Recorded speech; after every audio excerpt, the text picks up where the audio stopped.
Opening लगभग 6 महीने हो गए हैं और जो भी गवर्नमेंट की तरफ से जो भी सर्विसेज है फ्री ऑफ कॉस्ट होता है। हमारे को कोई काम करने वाले है कोई, हम बूढ़े आदमी हो, दोनों जी बूढ़े हैं। जो बंदा 300 रुपये की दिहाड़ी में जाता है उसके 8-8, 10-10 हज़ार रुपये महीने दिखा दिया इन्होंने इनकम के। सुबह आते हैं 7 बजे और रात की 5 बजे तक ये लगे रहते हैं। सोलंकी साहब आप लगे रहते हैं, उनके 2 बेटे वो लगे रहते हैं। किसी के माध्यम से पता लगा था इस केंद्र के बारे में कि किस तरह से? किसी ने बताया था मेरे को कि यहाँ पे काम किया जाता है। सोलंकी जी के ऑफिस में जाओ, वहाँ अपना काम हो जाएगा। जब हमारे को पता लगा यहाँ सेवा केंद्र खुला हुआ है तो ऐसे राम लखिया नाम का एक कोई व्यक्ति है जिन्होंने सेवा केंद्र खोला हुआ है, उसके पास जाओ आपका हल हो जाएगा। हरियाणा में पहुंचने के बाद इलाहाबाद शहर में राम सिंह सोलंकी जी से बातचीत की। उनका कहना था कि पिछले कई समय से मैं लोगों की सेवा कर रहा हूं, जन सेवा केंद्र ओपन करके। तो इस वक्त हम जन सेवा केंद्र में ही पहुंचे हैं देखने के लिए आखिरकार उनकी बातों में कितनी सच्चाई थी और वो किस तरह से इलाहाबाद की जनता की सेवा कर रहे हैं। सेवा केंद्र कहीं ना कहीं ओपन भी है, जनता भी बैठी है, कर्मचारी भी बैठे हैं। तो देखते हैं कि उनकी बातों में आखिरकार कितनी सच्चाई थी। चलिए जी। नमस्कार अंकल जी, क्या नाम है? अवतार सिंह। किस काम के लिए आए हैं इधर?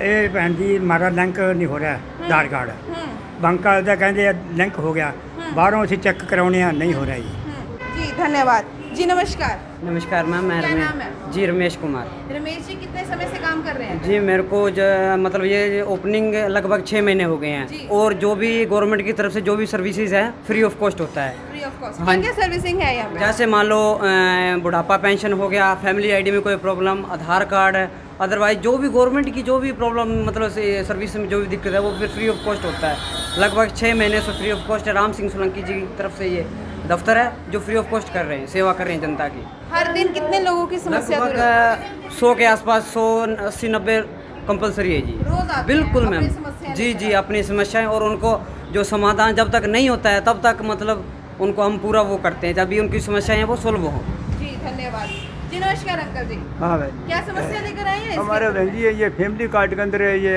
इमिग्रेंट ज़्यादा दिखा दी इसने।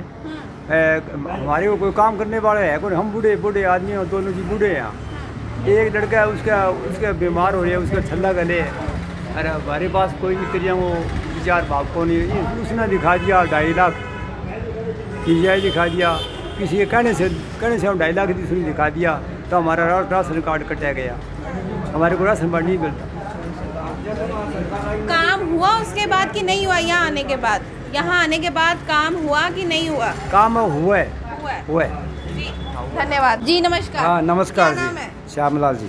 श्यामलाल जी, क्या कहना चाहेंगे जन सेवा केंद्र के? जब गए लोगों का कहना था, कहीं ना कहीं सोलंकी जी का कहना था कि मुफ्त में काम किए जाते हैं, जनता के लिए काम किए जाते हैं। कितनी सच्चाई है इस बात में? ये जी पूर्ण रूप से सच्चाई है। हाँ। ये कम से कम 8-10 महीने से यहाँ बैठे हैं। कैप्टन साहब का, अमरदीप कैप्टन साहब का ये दफ्तर है। इन्होंने इस दफ्तर में दफ्तर लगा रखा है जन सेवा के अंदर। और यहाँ सबसे बड़ी गड़बड़ी क्या है कि जब पिछले करके सर्वे हुआ था फैमिली आईडी का, उसके अंदर इतनी बड़ी गड़बड़ दिखा दी। जो बंदा 300 रुपये की दिहाड़ी में जाता है उसके 8-8, 10-10 हज़ार रुपये महीने दिखा दिया इन्होंने इनकम के। और जो जितनी भी फैमिली आईडी है सब के अंदर जिनको पेंशन मिल रही थी उनको ही कटा दी गई है। और वो पेंशन लेने के लिए लोग यहाँ आईडी ठीक कराने के लिए आते हैं, राशन कार्ड ठीक कराने के लिए आते हैं। कहते हैं जो फैमिली आईडी के अंदर पेमेंट ज़्यादा होगी तो राशन कार्ड कट गई और बुढ़ापे पेंशन कट गई, तो उनको ठीक करने के लिए कर रहे हैं ये हमारे दफ्तर के अंदर और निःशुल्क कर रहे हैं। और डेली यहाँ कम से कम 100 के आसपास डेली आते हैं। अब आपके मौजूदा हालत में बैठे हैं 20 आदमी तो मौके के ठीक कराने के लिए। सुबह आते हैं ये 7 बजे और रात की 5 बजे तक ये लगे रहते हैं। सोलंकी साहब आप लगे रहते हैं, उनके 2 बेटे वो लगे रहते हैं। एक इन्होंने स्पेशल नौकर रखे हैं, लड़का इसको रख रखे, फुल सेवा कर रहे हैं जी। धन्यवाद जी। नमस्कार अम्मा जी, क्या समस्या लेकर आए हैं? समस्या 15 साल होगी मन तो कणक मिली नहीं। अच्छा। कार्ड कटे ने। हाँ। ये मेरे थोड़े से कार्ड को हेलो जे नहीं। हाँ। तो मेरा छोटा बच्चा है, छोरो विकलांग है मेरो। हाँ। और मेरे पापा है कोनी। हाँ। ये तो कणक की बात है, वो तो बका मजदूरी तो कर रहे हैं, खवाई है मजदूरी आदमी है।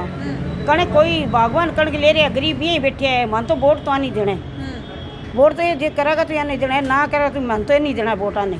जी अभी आप सोलंकी जी के केंद्र में आए हैं। हाँ राम जी, सिंह हाँ सोलंकी जी, जी चला हाँ, रहे हैं। हाँ, इस वक्त वो उम्मीदवार भी है हाँ जी, चेयरमैन के लिए। हाँ। तो क्या लगता है वो कहीं ना कहीं समस्या दूर कर पाएंगे? हाँ, नहीं समस्या करेगा तो मेरे पास सुन लो मैं वोट आने वोट देंगा मैंने कोई रुपये ही जरूरत को नहीं। मैं कहीं रुपये ना वोट कौन दिया मैं आज मैंने 30 साल की उरे बैठी हूँ उरे करे मेरे नुकड़ पर ही 30 साल से मैं वोट को पीछे कौन दिया आज तक ना मैं ले हूँ। तो क्या लगता है यहाँ आने से समस्या दूर हो जाएगी? हाँ दूर होगी। दूर होगी। हाँ जी थैंक यू। नमस्कार, क्या नाम है? प्रमोद कुमार है। क्या समस्या लेकर आए हैं? राशन कार्ड के लिए है जी। राशन कार्ड के लिए कभी बाहर भी गए, प्राइवेट भी ये काम कराने की कोशिश की थी? नहीं, मैं तो पहली बार आया हूँ। राशन कार्ड कटा हुआ है जी। राशन नहीं मेरे 8-10 साल हो गए। 8-10 साल हो गए। तो यहाँ आने से लगता है समस्या दूर हो हाँ जाएगी? जरूर होगी। किसी के माध्यम से पता लगा था इस केंद्र के बारे में कि किस तरह से? किसी ने बताया था मेरे को कि यहाँ पे काम किया जाता है? सोलंकी जी के ऑफिस में जाओ, वहाँ अपना काम हो जाएगा। काम हो जाएगा। जी धन्यवाद। नमस्कार क्या नाम है? मेरा नाम फकीर सिंह है जी। इस वक्त आप जनसेवा केंद्र में बैठे हैं। हाँ जी। क्या कहना चाहेंगे? हम यही कहना चाहते हैं जी, हमारे जो भाई की लड़की है उसके जो जन्मपत्री है, जो डेट पत्र है वो पहले गलत हो चुका था। कई जगह हमने धक्के भी खाए हैं उनके जो डेट पत्र के लिए। सब मान लो कोई गरीब आदमी है, जैसे मेरा जो धर्म भाई है वो गरीब है, उनके जैसे कहीं भी कराते हैं तो 300-400 रुपये लगते हैं आम। जब हमारे को पता लगा यहाँ सेवा केंद्र एक खुला हुआ है, तो ऐसे राम लखिया नाम का एक कोई व्यक्ति है जिन्होंने सेवा केंद्र एक खोला हुआ है, उसके पास जाओ आपका हल हो जाएगा। लेकिन उसके बाद हम यहाँ पर आए, हम भाई साहब से मिले।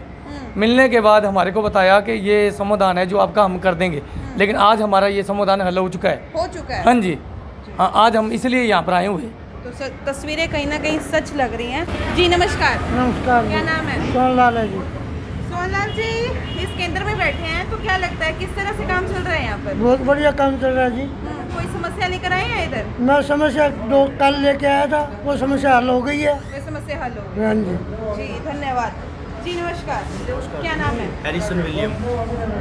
केंद्र में बैठे हैं, बताया जा रहा है मुफ्त में काम किया जाता है, लोगों के लिए काम किया जाता है, तो क्या कहना चाहेंगे? जी तकरीबन 10 महीनों से लगे हुए हैं राम सिंह जी और हमारी टीम है।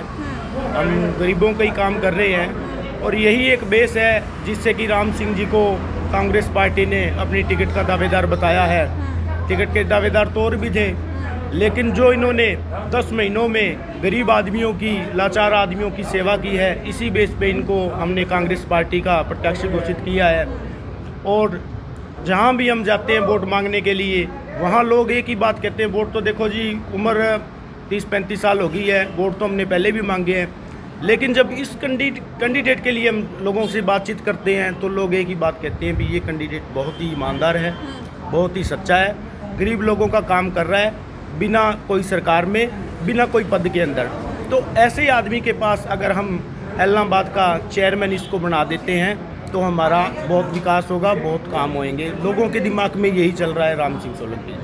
जी बहुत बहुत धन्यवाद। तो देखो ये तो लोगों से बातचीत की कि आखिरकार में किस तरह से जन सेवा केंद्र में काम किया जा रहा है। तो कहीं ना कहीं लोगों का भी कहना है कि ये तस्वीरें सच है कि लोगों के लिए काम किया जा रहा है, मुफ्त में किया जा रहा है और हर डॉक्यूमेंटेशन की जो प्रॉब्लम है कहीं ना कहीं पूरी तरह से सॉल्व की जा रही है।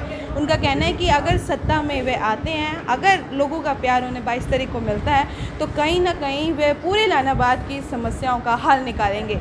इसी तरह से बातचीत जारी है। देखते रहिए रिपोर्टर्स इंडिया निकिता के साथ। धन्यवाद।